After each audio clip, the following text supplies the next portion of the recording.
Hey, what's going on YouTube? It is your boy Chris Lee, back again with another video. On this channel, if you're not familiar with my videos on this channel, I do talk about a lot of personal growth, being an entrepreneur, eating on a plant-based diet, and trucking. So if you're into those types of things, please go ahead and hit the like and subscribe. And on this video, I kind of want to talk about this conversation I had the other day. You can see by the title, is trucking for dummies. Okay. I had this conversation with a lumper the other day. I'm gonna tell y'all how it started off. Okay. It was pretty crazy. So where am I? I'm in Philadelphia, Pennsylvania, and I feel like that's worse than New York. For me, it was. I don't know.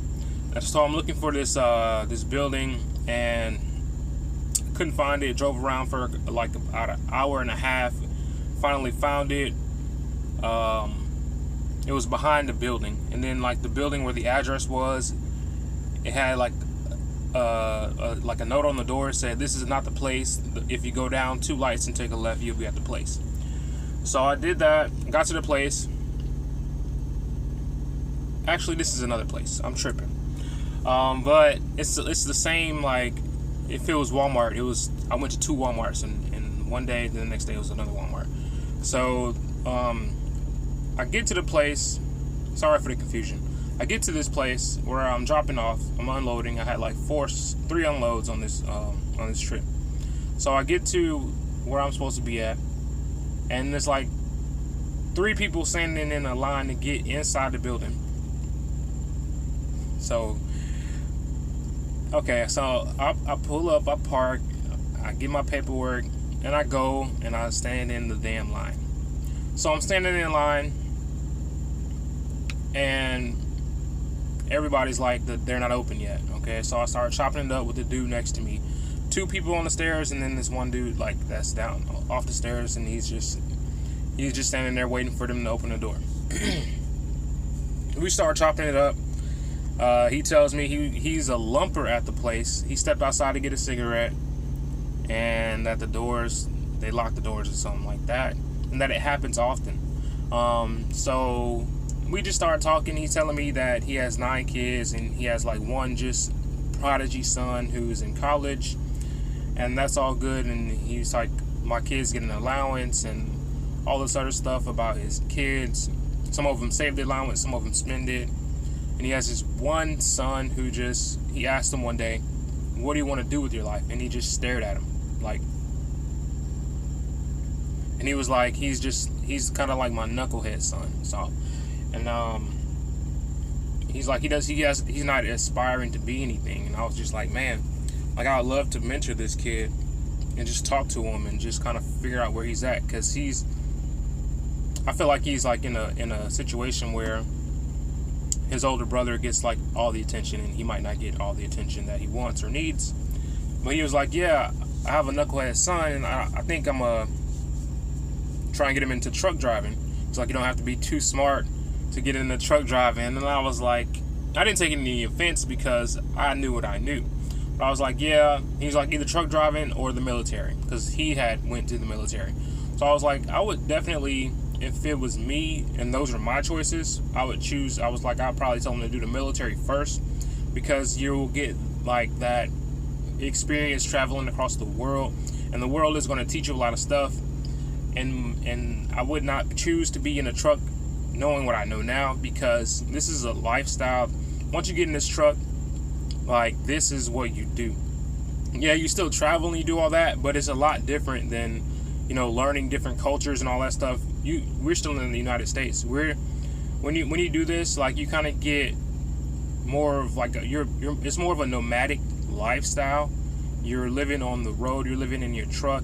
You're not in one place at all times. Like, if you go home, like, you might have problems at home, you stay away from home. Like, if you do go home, somebody says something you don't like, you're like, okay, I'm gonna get back in my truck. I'm not coming back. Like, it's just something about truck driving. I feel like it should be not the last resort all the time for you. I mean, because what I'm gonna segue into is how I know that you don't have to like, your education doesn't matter when it comes to being out here. I went to the university, I graduated high school, I went to community college, and then I transferred to university. My trainer was an engineer. I've met 2 engineers working for Stevens while I've been out here. I've also met a nurse this girl who used to be a nurse, and she decided to change her career to come out here. So, I mean, when he said that truckers, he kind of implemented that truckers you don't have to be the smartest tool in the shed or the sharpest tool in the shed to be a trucker.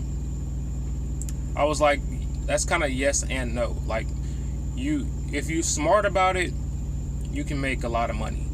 If you just in it to get away from people, then this is the job. You can do that too. But I was just like, it's other things you can do before you come out here, because this is like, once you do it, changing careers and stuff like that, I feel like, I don't know.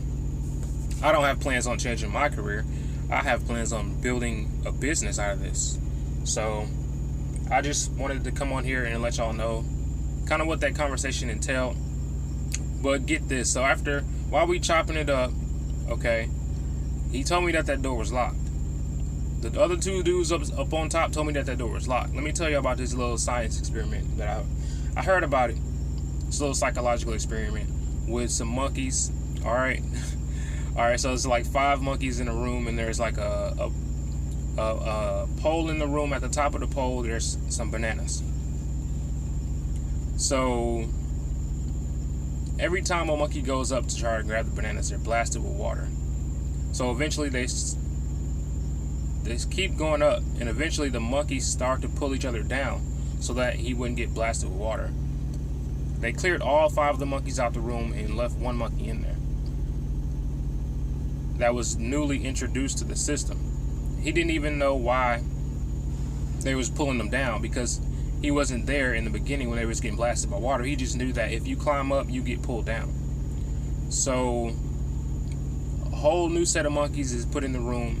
Every time somebody climb up, they get pulled down. Nobody knows why that they can't get up there, like what the reason is why they can't get up there and get those bananas, but they know if they do try to go up there, pull the next one down, because it's just in their heads. So I'm thinking about this while I'm at the bottom of these stairs. I'm like, I tell dude about the situation, and then come to find out the door had been unlocked the whole time. The door is unlocked the whole time. I'm standing outside in 8-degree weather for about an hour and a half or half an hour. It was about 40 minutes. Another dude pulled up, parked his truck, got in line, and I started talking with him, and all of a sudden the door, as I was saying, all of a sudden the door was unlocked. So, moral of the story, if the door is locked, check for yourself. Do not be a monkey.